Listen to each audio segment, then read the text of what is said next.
Hey guys, Technomentary with a video for you guys. In today's video, we're going to talk about the iPhone SE 2020 edition, or the second edition that was released in April of 2020, and if this phone is still worth buying in 2022. Give you guys a couple of the reasons, give an overview, and if you're thinking of buying a phone or simply still are using this device, what you can expect out of it in 2022. But before we dive into today's video, if you guys are new to our channel, we do a lot of tech news reviews and giveaway, so make sure to hit that like and subscribe button. So as we mentioned, this phone, again, now it's going to come to almost 2 years in April of 2022.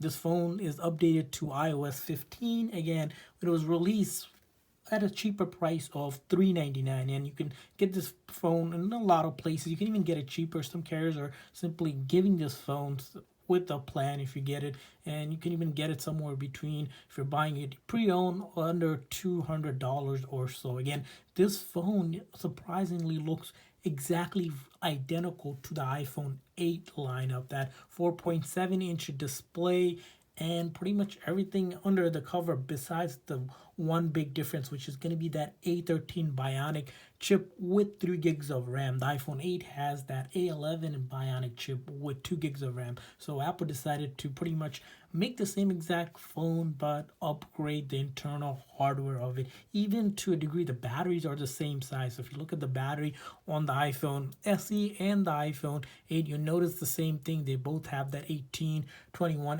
mAh battery. The other thing to note about the hardware of the iPhone 8 is that it starts at 64 gig, which is the base model. You can also get it at 128 gig and then 256 gig. Of course, the more you go up, the more price you'll pay for the storage, because the storage are built into the iPhone. But at $400, comparing to almost $1,000 phone, which is pretty much the going rate for most of the phones, this phone does bring a lot of punch in it in terms of power. So when it came out, it sort of deemed to be one of the most powerful devices Apple has created, and for a lot of reasons, it's going to be the case where Apple went and talked about this phone. Now, other thing to note about this phone is going to be the camera. So the camera build here, it's a 12 megapixel single camera, same exact build of camera as the iPhone 8 here, and then here you have the front camera as well on it. Again, this phone by default, pretty much, if you're comparing it, it's the iPhone 8 upgrade in terms of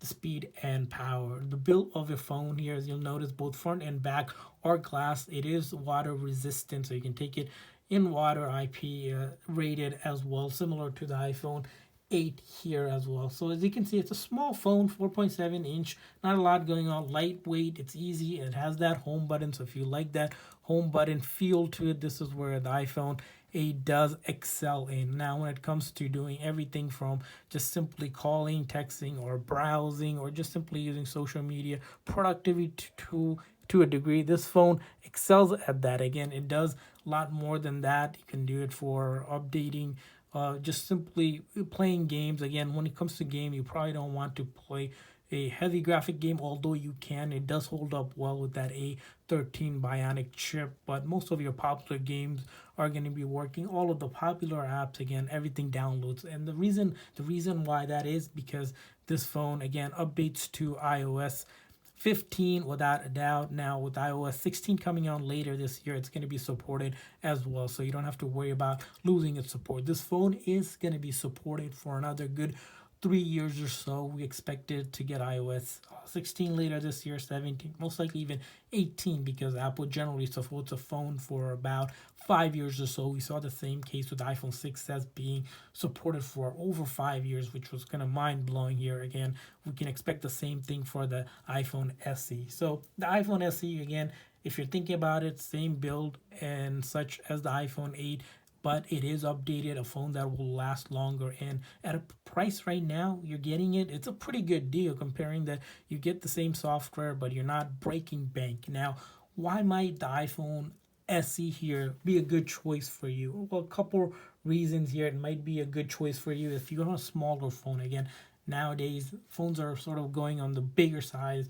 where they start at least a 5.5-inch and above. Again, now that's huge, especially if you have small hands and just simply want a smaller frame. That 4.7-inch gets the job done for you. Now, if you want a phone that has that home button, because I guess as you found out, as a lot of people found out, is that having Face ID isn't quite convenient nowadays if you're going out and you're constantly having to go ahead and take your mask off to use Face ID again. This is where the iPhone SE comes here again at a price that we see now. The other thing why you might consider iPhone SE here, it is again that price point of $399 just for a brand new one, and you can get it half the price, like we mentioned, around even $250. We're gonna leave some link in the description section if you guys are interested in checking it out. So at a premium price, the same software you get at a smaller phone, against all that good stuff. If you missed the iPhone 8 lineup, this is where the SE comes in play. So those are going to be the reason why you might consider the iPhone SE. Again, premium price with a lot of the stuff in a powerful chip in 2022. Definitely a worth it phone. But why might it not be worth it? Well, there's going to be a couple reasons why the iPhone 8 SE might not be worth it. Again, that's going to be if you're looking for a bigger phone. Now, if you're looking for a phone with more of the futuristic field wide to it, all screen display, you might be considering like iPhone 13 mini, because it is a smaller phone but it is full screen display. Again, a phone that again is more updated, but again, nonetheless, the iPhone SE here for your daily driver, it will get the job done. The one other thing about the iPhone SE again would love Apple to do was if they put in a bigger battery. That 1821 mAh battery, although it is optimized to work well, it just doesn't is just not the standard where most phones are going up to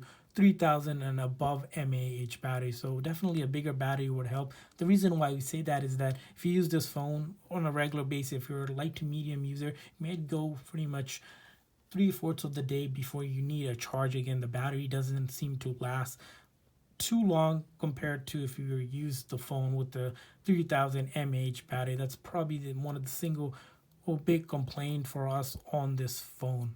Again, other than that, this phone, again, phenomenal camera, powerful device, but just lacks a couple of minor tweaks that could make it a great phone. And that's why I want to hear from you guys. What do you guys think about the iPhone SE? We think it's definitely worth it, but we want to hear from you. If you use the iPhone SE or considering upgrading to the iPhone SE, leave a comment in the comment section. Thanks for watching, guys. See you guys next time.